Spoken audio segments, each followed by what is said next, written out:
আমাদের শ্রদ্ধেয় শাহিন মাহমুদ স্যার, যাকে কেন্দ্র করে মূলত হোমিও ডাইজেস্ট। আমরা স্যারের মূল্যবান আলোচনা শোনার জন্য অধীর আগ্রহে আছি। আশা করি আপনারা স্যারের আলোচনা থেকে প্রকৃত শিক্ষাটা জানতে পারবেন হোমিওপ্যাথিক এবং প্যাথোলজি সংক্রান্ত। আমি স্যারকে অনুরোধ করছি আপনার আলোচনা শুরু করার জন্য। সবার আগে সবাইকে স্বাগত আমাদের এই হোমিও ডাইজেস্ট ফ্যামিলিতে। Actually I am very pleased, খুবই খুশি যে আমাদের হোমিওপ্যাথদের মধ্যে সচেতনতা দিনকে দিন বাড়তেছে এবং তার সাথেও বড় কথা, একজন হোমিওপ্যাথ হতে গেলে যে ব্যাপারটা লাগে, সংস্কার থেকে মুক্তি, আইডিয়া, ব্রেনটারে কাজে লাগানো, নিজের ব্রেনটারে সঠিকভাবে চিন্তা করা, এই সক্ষমতা। কেন এই প্রশ্নটা করতেছি? প্যাথোলজির ক্লাসে আমি কেন সংস্কারের প্রশ্নটা তুললাম, এটা একটু বোঝার দরকার আছে। সত্যিকার ভাবে আমরা প্যাথোলজি সাবজেক্টটাকে কি ভাবি, প্রশ্নটা হচ্ছে এই জায়গায়। এবং এইটা উত্থাপন করার মূল কারণ হচ্ছে এইটা, যে আমরা প্যাথোলজি সাবজেক্টটাকে কি ভাবি। আপনাদের মধ্যে কেউ কি বলবেন আমরা কি এটা হোমিওপ্যাথিক সাবজেক্ট ভাবি, নাকি প্রি ক্লিনিক্যাল সাবজেক্ট বা হোমিওপ্যাথির মূল কনসেপ্টের বহির্ভূত সাবজেক্ট ভাবি? যে কেউ একজন বলেন, আপনাদের কনসেপ্টটা দু একজন একটু বলেন, জাস্ট হ্যাঁ বা না, বা যে কেউ একজন বললে ভালো হতো। জি স্যার, আমি একটু বলতেছি sir. Please please please. Pathology হচ্ছে একটা মেডিকেল সায়েন্সের অন্তর্গত একটা বিষয়, যেটা হতে পারে এটা হোমিওপ্যাথিও থাকতে পারে, এলোপ্যাথিও থাকতে পারে, বা অন্যান্য যে কোনো প্যাথিতে থাকতে পারে।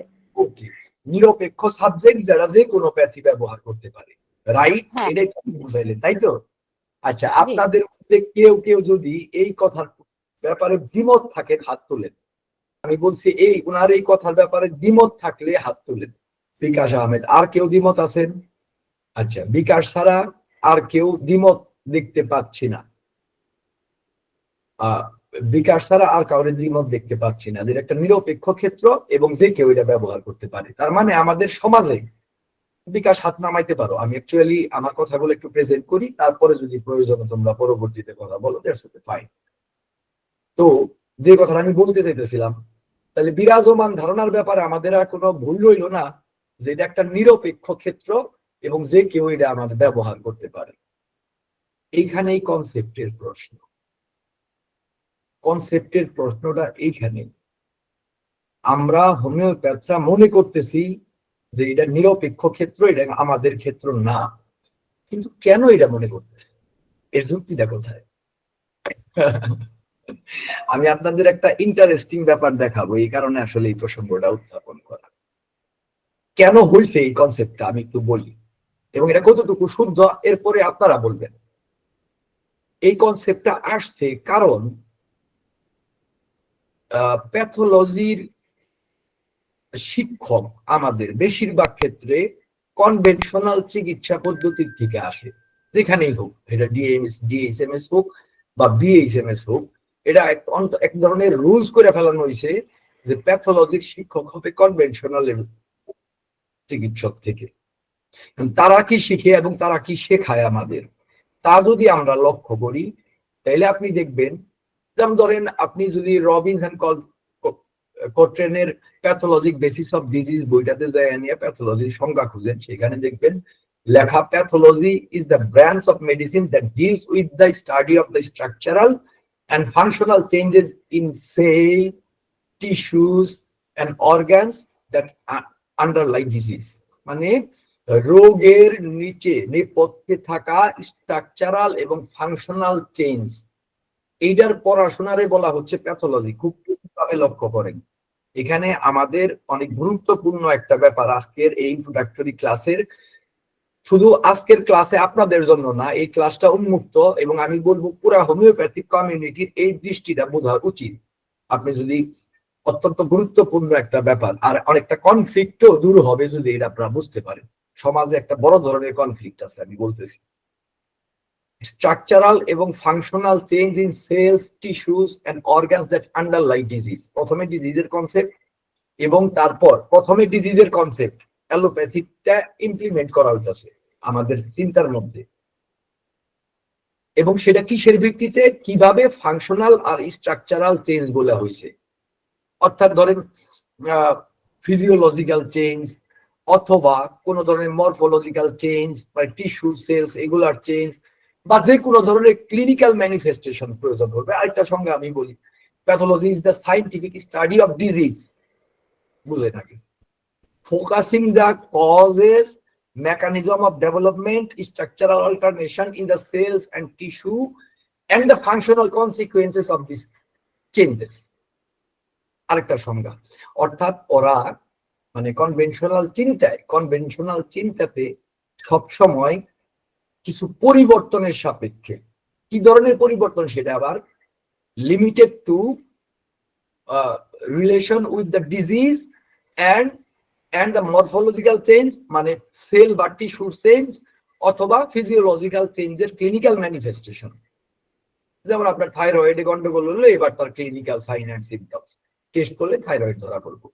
পুরো ব্যাপারটাই জড়িত হচ্ছে পরীক্ষার সাথে, ম্যাটেরিয়ালিস্টিক এক্সামিনেশন এটার সাথে, অর্থাৎ বস্তুগত পরীক্ষা নিরীক্ষার সাথে সম্পৃক্ত। এইটুকুতেই মানুষের লিমিটেড করা হয়েছে প্যাথোলজিক্যাল দৃষ্টিভঙ্গি থেকে কনভেনশনাল পদ্ধতিতে। এটা তো আমি নিজে বললাম না, আমি আপনাদের সংজ্ঞাগুলা বললাম, ওদের আরো যে সংজ্ঞাগুলা সবইগুলাই পাবে। অর্থাৎ প্রকারান্তরে প্যাথোলজিরে শুধুমাত্র মানুষের শরীরের জায়গাটুকুতে লিমিটেড করা হইতাছে, এবং সেখানে পরীক্ষা না করলে, পরীক্ষায় কিছু ধরা না পড়লে রোগ হয় নাই, এই বইলে দাবি করা হচ্ছে কনভেনশনাল চিন্তায়। এবং এরা আমাদের শিক্ষক হিসাবে প্যাথোলজি জায়গাটাতে শিখাইতেছে, আমাদের মধ্যে কনসেপ্ট গুলো করতেছে এইভাবে। ফলাফলস্বরূপ প্যাথোলজির সাথে আমরা হোমিওপ্যাথির সত্যিকারের সম্পর্কটা দেখতে পাচ্ছি না। অ্যাকচুয়ালি এই সংজ্ঞা অনুযায়ী সম্পর্ক হয়ও না, মানে লিমিটেড হয় এই সংজ্ঞা অনুযায়ী বা এই চিন্তন পদ্ধতি অনুযায়ী লিমিটেড হয়। আপনারা কি, আমার কথা কি খুব কষ্ট হচ্ছে বুঝতে? আমি কি খুব কঠিন কিছু বলতেছি? না, বুঝতে পারছি স্যার। ওকে ওকে, আমি প্রয়োজনে আমি চাচ্ছি যে আসলে আজকে তো ইন্ট্রোডাক্টরি ক্লাস, আপনারা নিজেরাও মানে অনেক ধরনের প্রোগ্রাম আছে, আমি চাচ্ছি যে একটু অল্প সময় যদি তুলে ধরতে পারি। থ্যাংক ইউ মুস্তাফিজুর রহমান, আইবি আক্তার, সুমি এবং যারা, থ্যাংক ইউ, বুঝতে পারার জন্য ধন্যবাদ। অ্যাকচুয়ালি আপনারা কনসেন্ট্রেশন দিয়েছেন, এই কারণে বুঝতে পারতেছেন, আপনাদের গুণাবলী। তো যেটা আমি বলতেছিলাম, আপনি কনসেপ্টের ডিফারেন্সটা কোন জায়গাটায়, হোমিওপ্যাথির সাথে কন্ট্রাডিক্টটা কোন জায়গায় হচ্ছে, এবং তার রিফ্লেকশনটা আমাদের শিক্ষার্থী এবং সমাজ কমিউনিটিতে এবং পুরো কমিউনিটিতে কিভাবে পড়তেছে আমি একটু বোঝাই দিই। হোমিওপ্যাথিতে প্রথমত ডিজিজের কনসেপ্টটা আলাদা, এখানে শুধু ম্যাটেরিয়ালিস্টিক, এগুলা ডিজিজ আমাদের দৃষ্টিতে অবশ্যই ডিজিজ, প্রত্যেকটা লক্ষণ, প্রত্যেকটা বিকৃতি ডিজিজ, প্রত্যেকটা deviation from normal state disease. আমাদের দৃষ্টিতে ডিজিজটা হচ্ছে যে একজন ব্যক্তি, একটা ইন্ডিভিজুয়াল, আমি একজন ব্যক্তি, সাপোজ আপনাদের বোঝার জন্য, যেহেতু আপনারা আমাকে দেখতেছেন আমি বোঝাই আমারে দিয়ে, আমার কিছু জায়গা আছে, যেমন আমার মন আছে, আমার আবেগ আছে, আমার শরীর আছে। অ্যাকচুয়ালি তিনটা স্তর নিয়ে মানুষ, এটা কিন্তু কেউ অস্বীকার করে না, অস্বীকার করে না, কনভেনশনাল চিকিৎসাও অস্বীকার করে না। এই আজকে একটা পোস্ট দেখলাম, একজন ডাক্তার, আর এটা তো রাখলে রেফারেন্স রাখলে ভালো হইতো, দিনান্দার পাবেন, ডক্টর দিবান রায়ের শেয়ার করছেন যে অ্যালোপ্যাথি একজন ডাক্তার কইতাছেন যে আমরা যে খন্ড খন্ড করে মানুষরে ভাবি, 50টা বিশেষজ্ঞ একজন রোগীরে দেখার জন্য 50টা অঙ্গ নিয়ে কাজ করে, এটা ভুল। ও 250 বছর আগে হ্যানিম্যান কইছেন। তারা ইভেন সাইকোসোম্যাটিক মুভমেন্ট নামে অ্যালোপ্যাথদের একটা মুভমেন্ট আছে, যে মুভমেন্টে এখন মানে স্ট্রংলি প্রমাণ করে দিছে যে মানুষের মন, আবেগ এগুলা ছাড়া পুরা মানুষটারে দেখলে, হলিস্টিক্যালি না দেখলে সত্যিকার ভাবে মানুষের বিবেচনা করা হয় না। Right, doctor Gausul Azam, right, absolutely Saifur Rahman, thank you. এই ডক্টর গাউসুল আজম আজকে এটা একদম ওপেন বিবৃতি দিয়েছে, দেখে নিন। তো এই যে তাহলে মানুষের অ্যাকচুয়ালি আমরা 250 বছর আগে ঘোষণা করছি যে মানুষের রোগ হচ্ছে, সাপোজ আমি একজন মানুষ, আমার মন, আমার আবেগ আমার শরীর, অবশ্যই শরীর আসতেছে, কিন্তু এর মধ্যে থেকে যেখানে যতটুকু ডেভিয়েশন আছে তার কমপ্লিট চিত্রটা হচ্ছে রোগ। আমি বুঝাইতে পারছি কিনা? আবার একটু বলতেছি, সাপোজ আমার মানসিক যে একটা state normal state, normal state কি অ্যাবনর্মাল স্টেট কি, এগুলো তো অ্যাকচুয়ালি আপনাদের শিক্ষক, খুব যোগ্য শিক্ষক মুস্তাফিজুর রহমান, তার চাইতে বড় কথা একজন শিক্ষকের যে বিষয়টা লাগে আন্তরিকতা, আন্তরিকতা, আপনাদের কেয়ার সম্পূর্ণরূপে তার আছে। আপনারা খুব ভালো শিক্ষক পাইছেন, আল্লাহ শুকর। কাজে আপনাদের পথ চলাটা আমাদের আগের যারা লং কোর্স করে তাদের জন্য সহজ সুন্দর হয়, আপনাদেরও সুন্দর হবে, সহজ হবে ইনশাল্লাহ। এই ব্যাপারে আমি নিশ্চিন্ত থাকতে পারি। কাজে এইগুলো আপনারা জানবেন। তো অ্যাকচুয়ালি রফিকুল্লাহ শাহ আছে, মাশাআল্লাহ, আরেকজন ব্রিলিয়ান্ট এবং এবং খুবই আন্তরিক, খুবই আন্তরিক, মাশাআল্লাহ। আপনাদের সেট আপটা চমৎকার হয়েছে। যাই হোক, যেটা আমি বলতেছিলাম, আমি আমার মূল কথায় ফেরত আসি।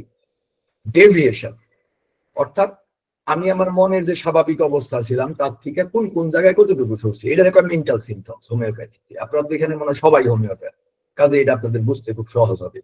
আবেগের জায়গাটাতে আমার অ্যাংজাইটি, আমার ফিয়ার, আমার প্যাশন, কোন জায়গাটা আমার মানে স্বাভাবিকের চাইতে ব্যতিক্রম হয়েছে, বেশি প্যাশন আছে, বেশি পসেসিভনেস আছে, জেলাসি আছে, অ্যাংজাইটি আছে, কোন জায়গাটাতে, এই যে আমরা টেস্টিং এ যেগুলা রোগীর কাছ থেকে আইডেন্টিফাই করি, কেন করি, এই ডেভিয়েশন গুলা বাই করি। মনের কোন জায়গাটায় ডেভিয়েশন, শরীরের কোন জায়গায়, ইমোশনের কোন জায়গাটায় ডেভিয়েশন, এবং ফিজিক্যালের কোন জায়গাটায় ডেভিয়েশন, সেইখানে এই প্যাথোলজির যে বক্তব্যটা আমরা বিভিন্ন প্যাথোলজির বইতে পড়ি তার পুরাটাই আসে। ইন্টারেস্টিং, ওরা ওইখানে লিমিটেড, ওদের ডিজিজের কনসেপ্ট হচ্ছে যে ব্যাকটেরিয়া থেকে হইলো, ভাইরাস থেকে হইলো, আঘাত, শরীরে কোনো জায়গায় আঘাত পাইলো তার থেকে হইলো, এক্সপোজার থেকে হইলো, নানান ধরনের চিন্তা ভাবনা। কিন্তু আমাদের আরো অনেক বেশি গভীর উচ্চতর জায়গায় গেছে হায়ারার্কির, যেটা ওরা এখনো গবেষণা করে কইতাছে একটু একটু করে। ও মন লাগবো, ও আবেগটা গুরুত্ব দেওয়া দরকার, হলিস্টিক্যালি চিন্তা করা দরকার, 50টা বিশেষজ্ঞ 50 জনের জন্য ঠিক না। ও 250 বছর আগে আমরা কইছি আমরা অনেক সংগঠিত, সুসংহত। ব্যাপারটা বুঝছেন কিনা? আমরা কিন্তু সুসংহত, সংগঠিত। তো এইবার আমরা কি করছি, আমাদের ডিজিজের কনসেপ্ট হইলো এই টোটালটা, সম্পূর্ণ যে ডেভিয়েশনটা, এইটা মিলে আমরা কই একজন মানুষ অসুস্থ হচ্ছে। পরিষ্কার?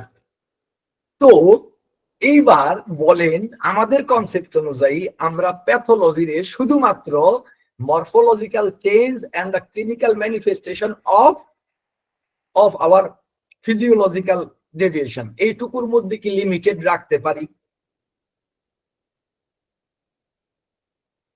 আমরা শুধু এইটুকুতে কি লিমিটেড রাখতে পারি? আমাদের আবেগ যাবে কোথায়, আমাদের মন যাবে কোথায়?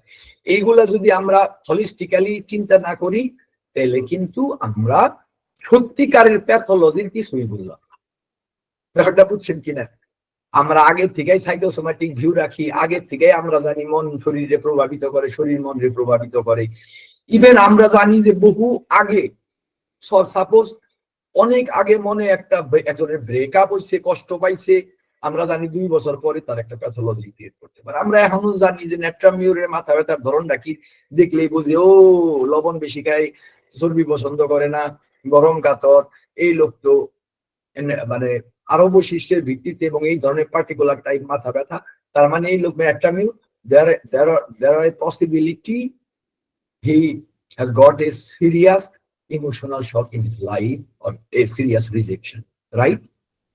আমরা ইটিওলজি, ওরা দেখতেছে যে ও ইদানিং কালে মাথায় রক্তের চাপ বাইরে গেছে, ফিজিওলজিক্যাল চেঞ্জ।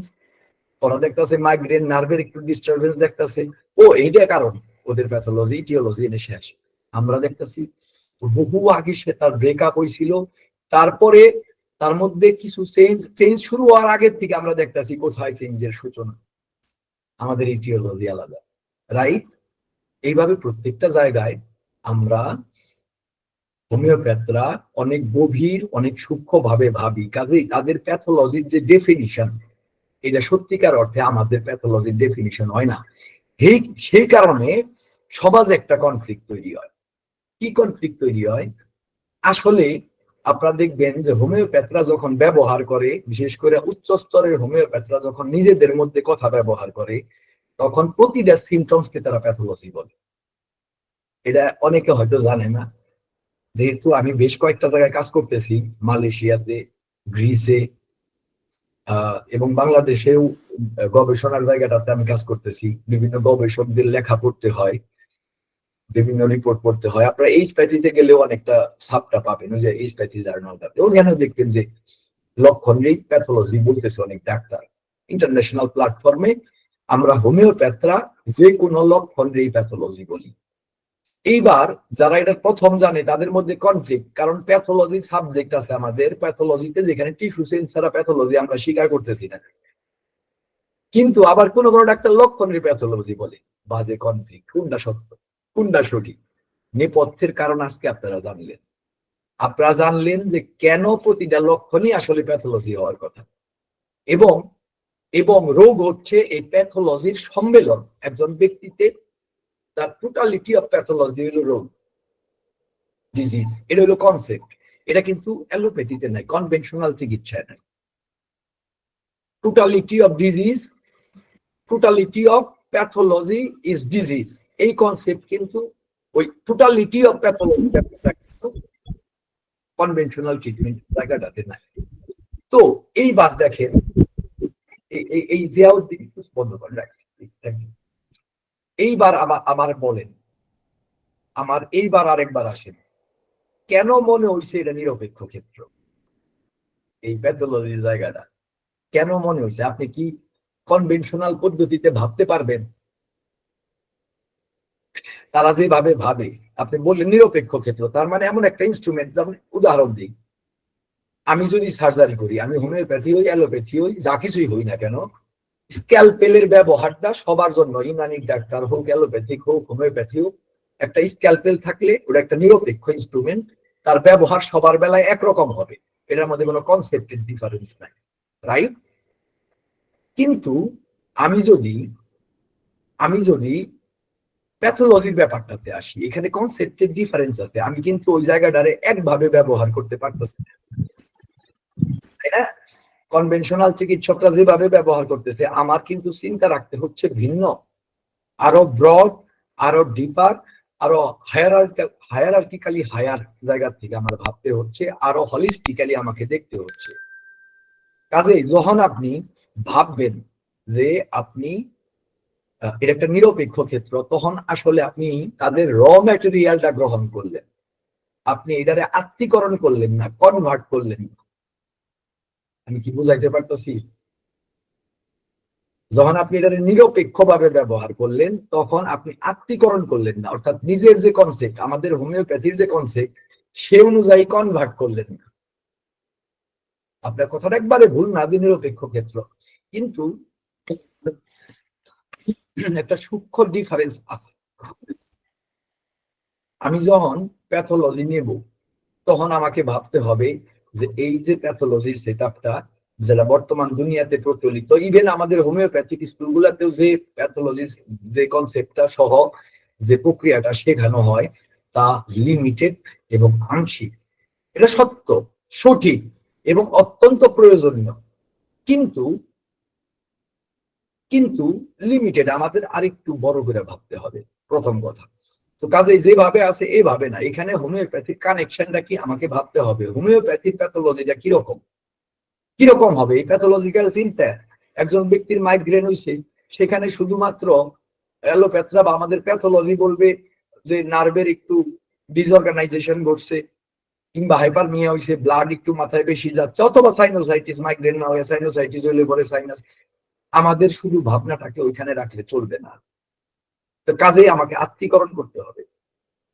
যদি তা করেন, তাহলে প্যাথোলজি কি হোমিওপ্যাথির বাইরের কিছু? বরঞ্চ আমি বলবো যে প্যাথোলজি হোমিওপ্যাথির বাইরে তো নয়, হোমিওপ্যাথিক সাবজেক্ট, কিন্তু যাকে ঠিক মতো অর্গানাইজ করা হয় নাই, হলিস্টিক্যাল ভিউতে যারা তুলে ধরা হয় নাই, যাকে ঠিক মতো মানে সঠিকভাবে অ্যাসেস করা হয় নাই। ইভেন কনভেনশনাল চিকিৎসকরা ভুল করতেছে, পরিষ্কার কথা, পরিচ্ছন্ন কথা। প্যাথোলজির যে সাবজেক্টটা তারা দাঁড় করাইছে, তারা ভুলভাবে দাঁড় করাইছে। এই পরিষ্কার ঘোষণা, যদি শুদ্ধভাবে দাঁড় করানো হয়, তাহলে প্যাথোলজি হবে হলিস্টিক ভিউতে, যেটা ওই যে আজকে ডাক্তার গাউসুল আজম কইতাছেন, এটা হানিম্যান যেমনি 250 বছর আগে কইছেন সেইভাবেই করার কথা, হানিম্যান প্যাথোলজি বাদ দেন। এটার একটা নেগেটিভ এফেক্ট আছে। যখন আমরা প্যাথোলজির একটা বিদেশি সাবজেক্ট ভাবি তখন একটা নেগেটিভ ইফেক্ট আছে, যেটা হয়েছে আমাদের সমাজে। আপনি পাবেন ভয়ানক ভয়ানক দৃষ্টান্ত আমি আপনাদের দিতে পারি। আমি যখন, দেখেন পরিস্থিতি, আমি যখন ডিএইচএমএস করি, আমার এক বন্ধু সে খুব ইনফরমেশন নিয়ে গেছে। কি ইনফরমেশন? বিধান চন্দ্র রায় ইন্ডিয়ান ডাক্তার, কত ভালো ডাক্তার ছিল যে একবার এক রুগী আইছে, তারে দেখে কইতাছে, আরে তোমার এই রুগী, মানে মায়ের বাপের কইতাছে, তোমার এই রুগীর ব্রেনের মধ্যে ব্যাং আছে, ব্যাং মানে ডিম পারছিল, এই ডিম ফুটা বাচ্চা বেরিয়েছে ব্রেইনে। তো তারপর তো সত্যি সত্যি তারে অপারেশন করা হইলো, ব্রেইনের করোটি খুলে দেখা হইলো সত্যি ব্যাঙের বাচ্চা। আচ্ছা, প্যাথোলজির জ্ঞান সম্বন্ধে কতটুকু অজ্ঞ থাকলে এই ধরনের বিবৃতি বাইরায়। এটা যদি একজন হোমিওপ্যাথ আরেকজনের কয় মান সম্মান কিছু থাকবো, এগুলো চলতেছে অবিরত। ইভেন তার বউ একলামশিয়া, ওই ব্যক্তির ফলাফল দেখেন, রেজাল্ট, ওই তার বউয়ের একলামশিয়া হইলো, প্রি একলামশিয়া, মানে প্রি একলামশিয়া হইলো, এটা আমি আপনাকে শিখাবো শিক্ষকে, যে যদি একটা মহিলার বাচ্চা মানে গর্ভবতী থাকে তখন কিছু ফিজিক্যাল খুব বড় ধরনের ঝামেলা দেখা দেয়, বড় ধরনের হাইপার টেনশন হয়, ডিমাটোসুয়েলিং এর সাথে ক্র্যাম্পিং ভ্যাঙ্কিং হয়, অনেক ঝামেলা হয়, নিউরোলজিক্যাল ডিসঅর্ডার দেখা দেয়, এবং বাচ্চা কি জানিয়ে টানানি করে। এই সময় সে একটা আল্ট্রাসোনোগ্রাম করবো না, ও দরকার নাই। হোমিওপ্যাথি লক্ষণ ভিত্তিক চিকিৎসা, বুঝলেন বাবা, প্যাথোলজি লক্ষণ না, ফিজিক্যাল পোর্শনের লক্ষণ, কিন্তু লক্ষণ না, ক্লিনিক্যাল ম্যানিফেস্টেশন লক্ষণ না। ইটিওলজি, ফিজিক্যাল ইটিওলজি কি আমার বৈশিষ্ট্য না? যখন আমি বিদেশি ভাবতেছি, আমি এই একটা না, স্ট্রংলি বেশ নিবেদিত প্রাণ হোমিওপ্যাথ, হানিম্যানের জন্য জানদা দিব, এইরকম ডাক্তার প্যাথোলজির বিরোধিতা করতেছে। আমি নিজের চোখে আমার জীবনে বহুবার দেখছি, এখনো করে, আমার বিরাট সম্মান করে, শ্রদ্ধা করে, মানে প্যাথোলজির জায়গায় গেলে পরেই ক্ষিপ্ত হয়ে যায়। কথাটা বুঝছেন কিনা? যেহেতু আমরা সাবজেক্টারে বিদেশি ভাবতেছি, বিদেশি subject, alien subject, not included in our homeopathic concept. আসলে আমরা এইভাবে কনসেপ্টে নেই নাই, এবং এইভাবে বই দাঁড়ায় নাই, এইভাবে ট্র্যাডিশন দাঁড়ায় নাই। শিক্ষক যারা আছে তারা ওই কনভেনশনাল ট্রেন্ড শিক্ষক, হোমিওপ্যাথ হইলেও কনভেনশনালি ট্রেন্ড। ফলাফল স্বরূপ এই সাবজেক্টের সাথে হোমিওপ্যাথির বিচ্ছিন্নতা ঘটে গেছে। এটা হলো গ্রস রেজাল্ট। ইভেন আমি আপনার জরিপ যেটা করলাম একটু আগে, বিকাশ ছাড়া তার কেউ হাত তুললেন না, আপনাদের কাছেও মনে হয়েছে এটা নিরপেক্ষ, আমাদের না, মানে অন্তত পক্ষে আমাদের না এটা মনে হয়েছে, কিন্তু অ্যাকচুয়ালি এটা আমাদের, এটা আমাদের সাবজেক্ট। সত্যিকার অর্থে প্যাথোলজি যতদিন পর্যন্ত একজন হোমিওপ্যাথ না লিখবে সঠিক প্যাথোলজিক্যাল আইডিয়া পাবেন সাবজেক্টটা কাঁদে না। বুঝতে পারছেন আমার এই দাবির কারণটা? বুঝতে পারছেন কিনা এই দাবিটা কেন করলাম আমি? যতদিন পর্যন্ত একজন হোমিওপ্যাথ না লিখবে প্যাথোলজির বই, ততদিন পর্যন্ত মানুষ সঠিক কনসেপ্ট পাবে না। এটা কেন দাবি করলাম বুঝতে পারছেন? না হলে গাউসুল আজমকে জিজ্ঞাসা করে, অ্যালোপ্যাথিক ডাক্তার, না বুঝতে পারলে ও বুঝাই দিব, কারণ ওরাই তো স্বীকার করতেছে। আজকে মূলত এই সংক্ষিপ্ত বক্তব্যটুকু আপনাদের সামনে উপস্থাপন করার জন্য আমি অপেক্ষা করতেছিলাম। অ্যাকচুয়ালি কথা আমি আর লম্বা করব না, কারণ সম্ভবত আমার নির্ধারিত সময় আমি সমাপ্ত করে ফেলছি। শুধু নির্ধারিত সময়ের জন্য না, আজকে যে কথাটুকু বললাম এইটুকু যদি আপনারা উপলব্ধি করতে পারেন, আপনাদের এই যাত্রা শুরু করার জন্য আমার মনে হয় সঠিক কনসেপ্ট এটা ধারণা করলে আপনারা মিসলিড হতে পারেন, আপনারা বারবার ওই একই গর্তে পড়তে পারেন যে প্যাথোলজি শুধুমাত্র টিস্যু চেঞ্জ, শুধুমাত্র ফিজিক্যাল পোর্শনের একটা অংশ, রোগ শুধুমাত্র এখানকার ইটিওলজি দিয়েই হয়। এগুলো হলো সম্পূর্ণ কন্ট্রা হোমিওপ্যাথির বিরোধী আইডিয়া। এগুলা আমার কথাটা বুঝছেন? তবে এগুলা জ্ঞান আপনি যদি আপনার কনসেপ্টে ঠিক মতো রাখতে পারেন, গুছায় রাখতে পারেন, তাহলে এই জ্ঞানগুলা অপরিহার্য রূপে কাজ করবে। এবং আমাদের তা অবশ্যই লাগবে। মনে রাখবেন, যে কোনো মানুষের যে কোনো ইনফরমেশন মানুষের যা লক্ষণ, যা ক্লিনিক্যাল ম্যানিফেস্টেশন, যত ধরনের ইটিওলজি, যত ধরনের ফিজিওলজি আছে, এই সমস্ত কিছু একজন হোমিওপ্যাথের চাইতে ভালো মতো আর কারোর জানতে হয় না।